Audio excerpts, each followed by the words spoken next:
Good morning, ladies and gentlemen. Welcome to my new video. In today's video, we're going to talk about the invasion of Spain by Moroccan immigrants. We'll obviously talk a bit more about the Iran war. We'll talk about the best of British policing, where they're taking away old grannies. We'll be talking about Boy George. We'll be talking about economic stuff with Japan. And we'll talk about Saudi Arabia's new coalition to fight Yemen. So without further ado, let's start the show. So the major news for today is the fact that Morocco has sent 60 to 70,000 people to invade Spain. But this is not Spain mainland we're talking about. We are talking about this part of Spain called Ceuta or Ceuta. And this part of Spain is not part of the mainland, it's actually connected to Morocco. I started seeing these images yesterday, and people were posting stuff about Moroccans swimming all the way to Spain. And I was thinking, hang on a second, what human could swim across the Strait of Gibraltar? I mean, that Strait of Gibraltar is at least 20, 30 miles, maybe 40 miles. There's no human that can swim that. And then I started doing some investigation and I found out it's not mainland, it's actually this part of Spain. Regardless, it's still part of Spain. And then I'm seeing lots of images about, for example, these truckloads of these Moroccans and Africans, and there might be other people there as well, maybe some Middle Eastern, I'm not sure yet, but we see them all coming from Morocco.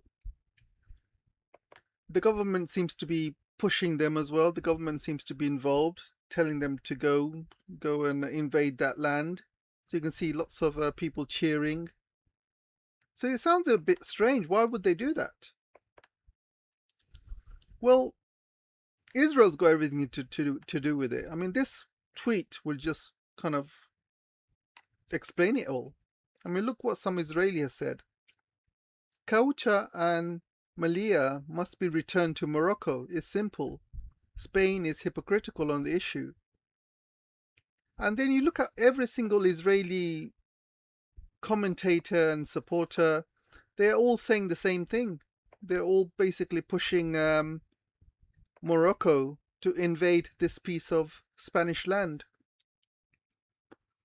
So let's look at the facts here. What do we know about Morocco? Morocco is signed to the Abraham's Accord. So they are, obviously one of the puppets of Israel. And they are also puppets of United States. And we know that Spain currently is opposed to the genocide that's happening in Gaza. And the president has been very vocal about it. Trump has not been happy. Trump has, in fact, a couple of weeks ago threatened Spain that something would happen. He said that they're not being very nice, but in a few weeks something might happen to them. That's what Trump said. In not those words, but along those lines. So it basically tells me that Morocco, Israel, and United States had something to do with it. Look at what other Israelis have been saying. They want to carve out Spain and give half to Morocco. And Benjamin Netanyahu's son, I believe his name is Yar Netanyahu, or something along those lines. I believe he changed his name recently, which I'm not too sure about his real name. It's definitely a Western name. He's been posting a lot of pro-Morocco stuff, and he's been asking them to invade. See those islands on the right of Spain? He's asking Morocco to invade them. He's asking Morocco to invade the Strait of Gibraltar. And he said he's working with NGOs to do that. And this is not a secret. I mean, you can see these are some of his posts, like this one, for example. This is Netanyahu posting that Morocco needs to take over these islands in Spain. So there's definitely stuff going on there behind the scenes with Trump and Israel and Morocco working together to undermine Spain, and they're probably doing that to punish Spain. So why do they need the Strait of Gibraltar? Why are they interested about the Strait of Gibraltar now? I'll tell you why, guys. It's because they want to control it. Because, as you know, the Strait of Hormuz, or should I say the Strait of Persia, is now controlled by Iran. Yemen said they want to control the Bab el-Mandeb, which is linked to the Red Sea. And Yemen have said that they want to monetize it like Iran is doing. So these straits around the world have becoming very, very good commodity. Now the world is realizing that you can actually charge ships to go through the strait and you can make a lot of money. So the next strait is very important. It's called the Strait of Gibraltar. It's what connects Morocco to Spain. It's a little pathway. You can see from this map, probably not clearly, but you can just about see it on the left-hand side. And this Strait of Gibraltar is around 30, 40 miles approximately. So it's not that big. And anybody who has control over that would have control over the strait and can charge money. And this is why the Americans and the Israelis have probably told Moroccans, let's work together, let's control this strait and let's make some money. So they've organized all these refugees to start invading these Spanish islands. And that's what they're doing, guys. They are looking at monetizing the Strait of Gibraltar. 100%. I mean, there's no other explanation. And this is why they are doing it now. Look at this Zio woman who's basically telling everyone to run through. Look at her. She's obviously Zio or Israeli. And she's doing her job. She's filming. So she's going to post it on social media. And it's a lot of people, guys. We're talking 60, 70,000 people. I mean, look at this. It's a real invasion here. So what's the Europeans doing about it? What is NATO doing about it? Nothing. I see some words here and there from European leaders. But what can they do? They are all a bunch of puppets. What they're going to do? Stand against America? Stand against Israel? I doubt it. These guys have been cheerleading what Trump has been doing, cheerleading what Israel has been doing in Gaza. I doubt if they'll stop now and say, oh, hang on a second, please don't do that to us.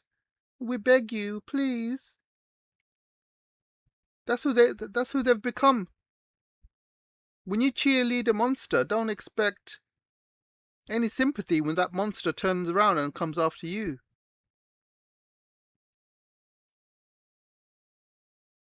Pathetic, guys, absolutely pathetic. And again, NATO is silent as well. NATO is a puppet just like everyone else, guys. America controls NATO.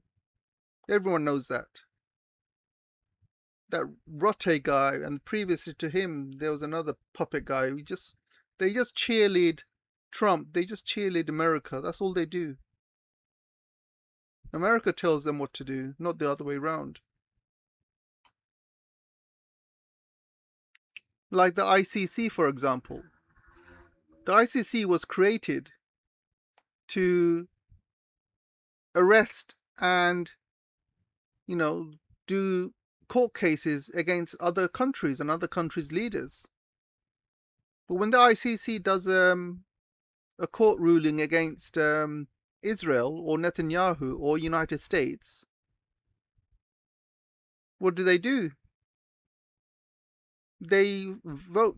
They start shoving all these false accusations at the guy. I think his name is Karim Khan or something, and they get rid of him.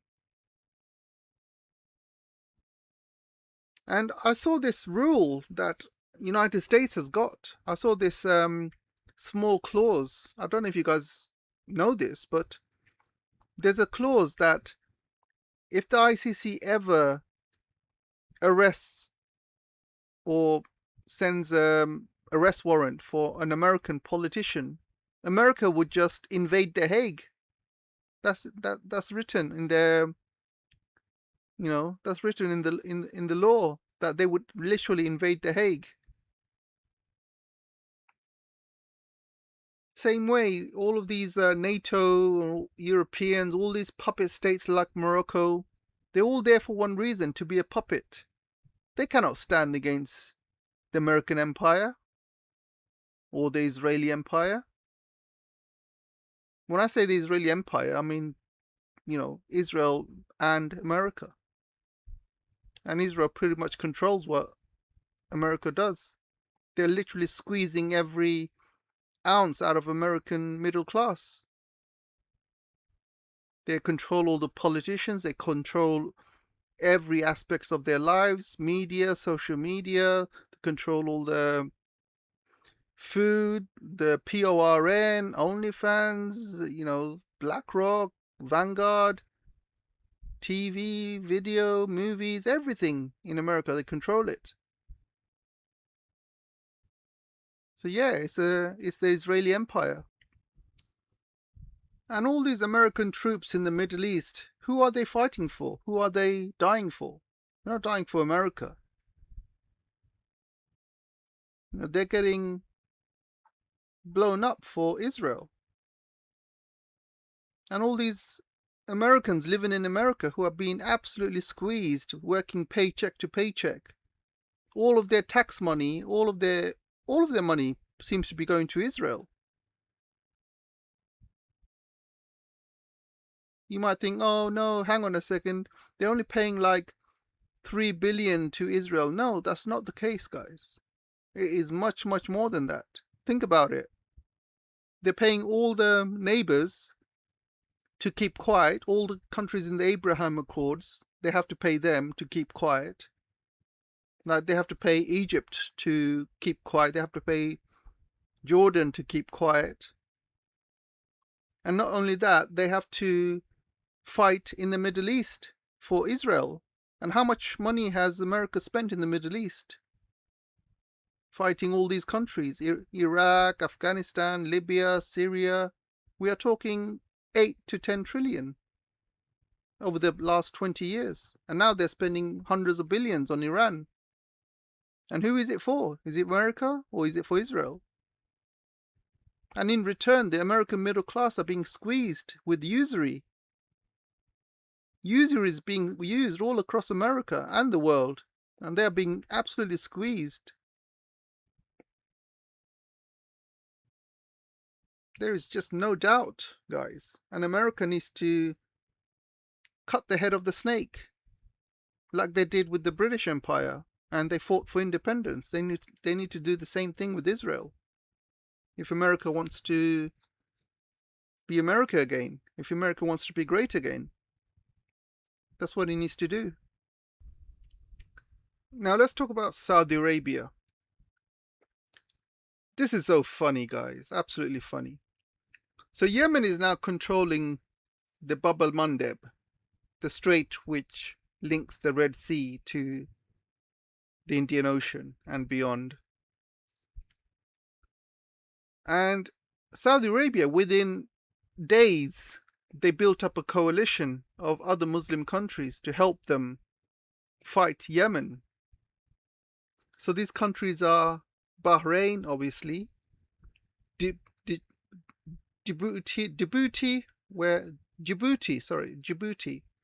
and I believe China's got base there as well.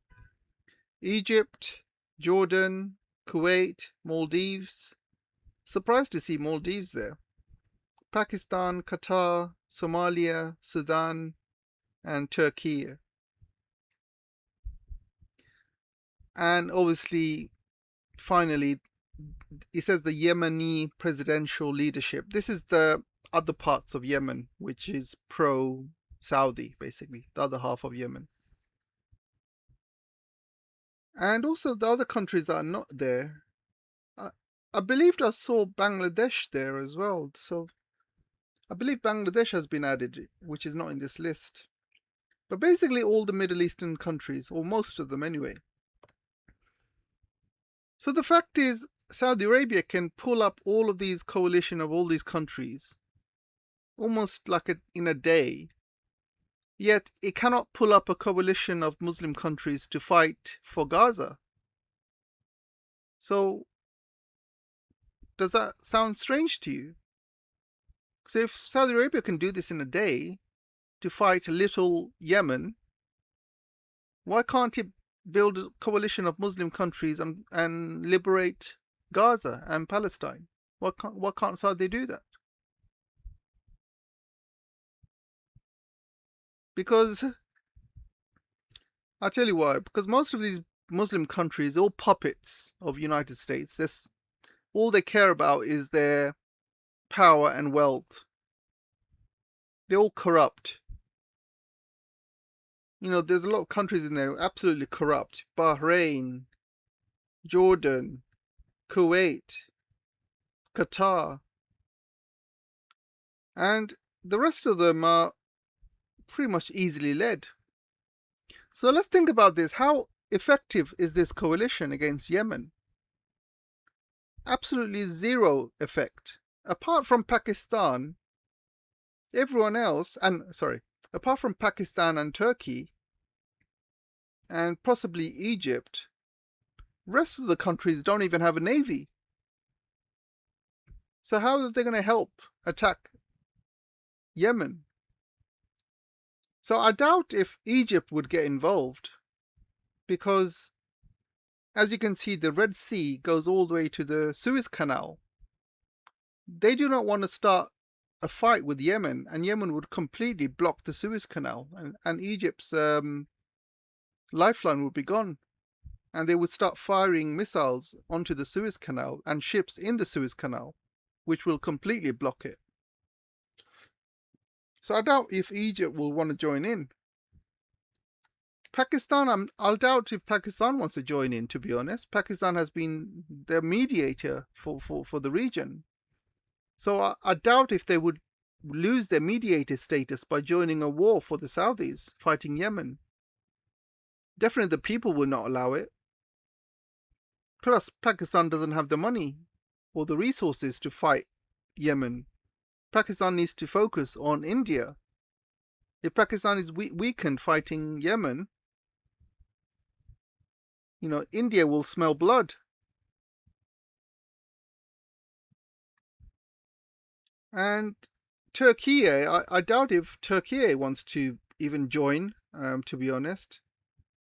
And I'm pretty sure that Iran will probably talk to Turkey and tell them to stay where they are. Turkey is too far away to even be affected by what Yemen is doing. So Turkey won't even. I think it's more diplomatic. It's more diplomatic. I don't think Turkey will join in any war with Yemen. Turkey has got bigger fish to fry, including Israel. Israel said they will attack Turkey very soon. So Turkey needs to prepare for that.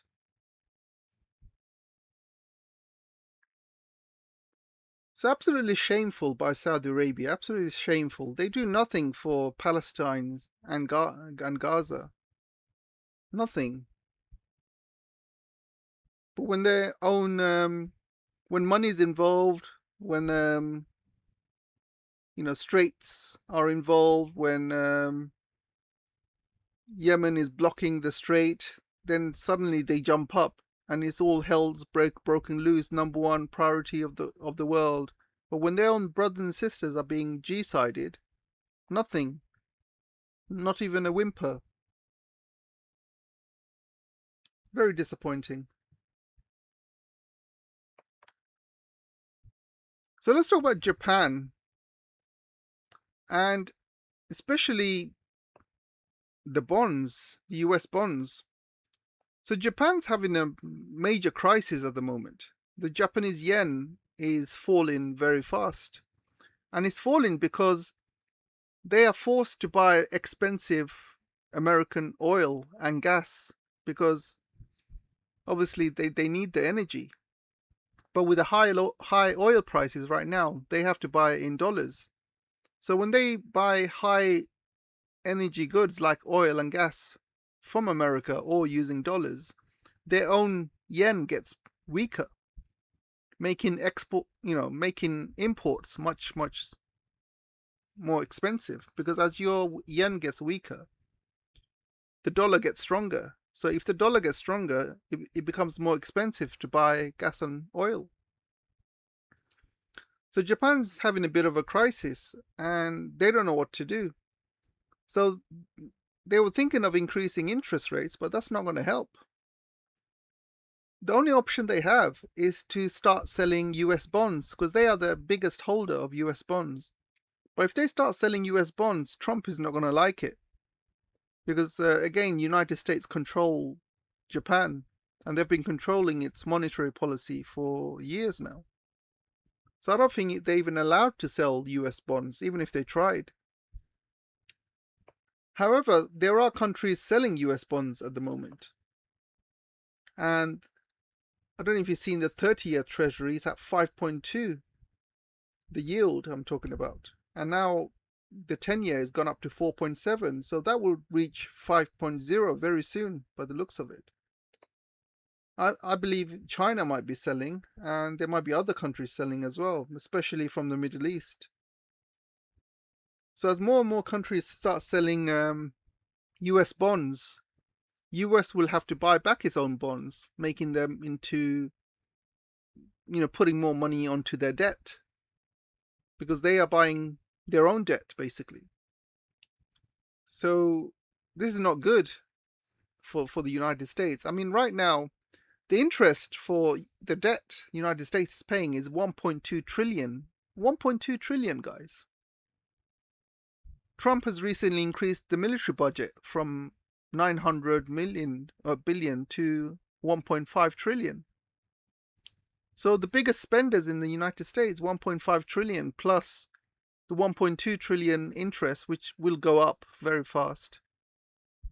Already we are talking about almost 3 trillion there, plus all the Medicare and social stuff, and Trump is looking to cut that.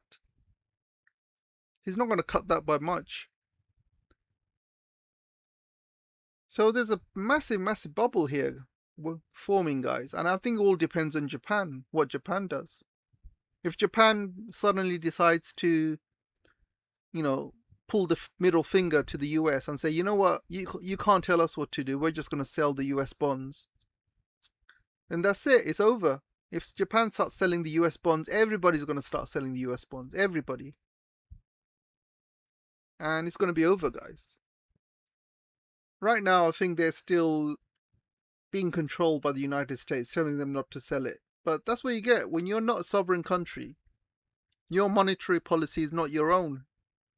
And when your yen starts falling and you've got no options, there's going to come a point when you've got to think about the people. Because the people in Japan are suffering because of the weak yen. And your economy is going to start falling. Your businesses are going to be bankrupt. So there's going to come a time when you're going to have to say enough is enough of being a puppet. We have to, look after our own. Is Japan brave enough to do that? I'm not sure.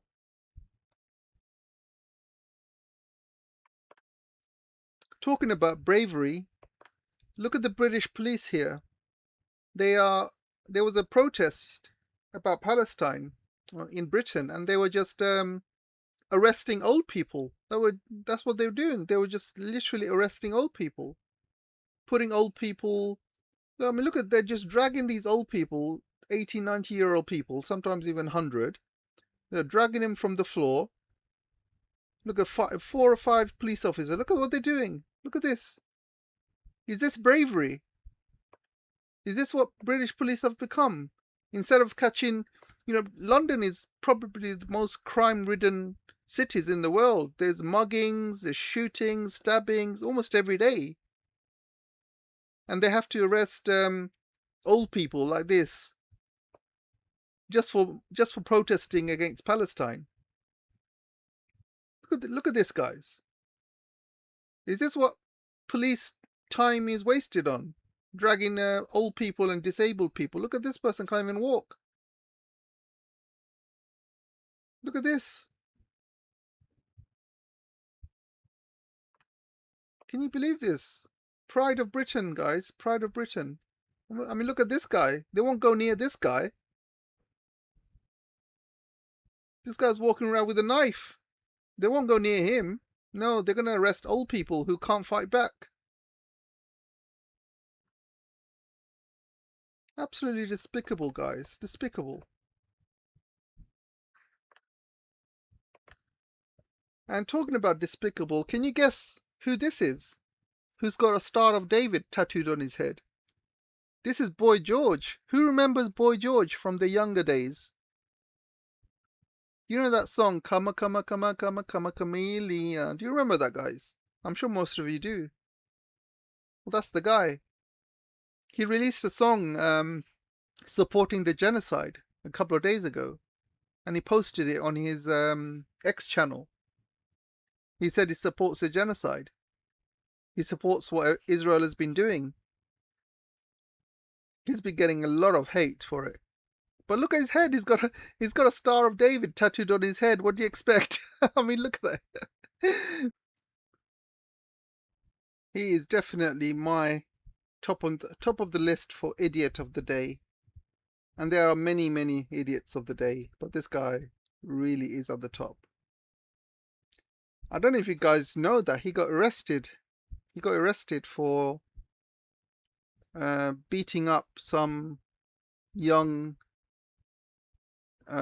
boy or something. I don't know the full details, but he handcuffed him and he started beating him up for pleasure. I'm not talking about, in a malicious way. He was beating him up for pleasure. He was doing that S&M stuff, and he got arrested. He got placed for 15 months in jail or something along those lines. I don't follow him. So I'm just hearing what other people are saying, but I'm not surprised. And he comes out of jail with a Star of David tattooed on his head. I mean, come on. And then he releases a song that he loves genocide. And he supports Israel and stuff. Oh, God. I think most of these music artists are all puppets of Israel. Most of them. Because how many,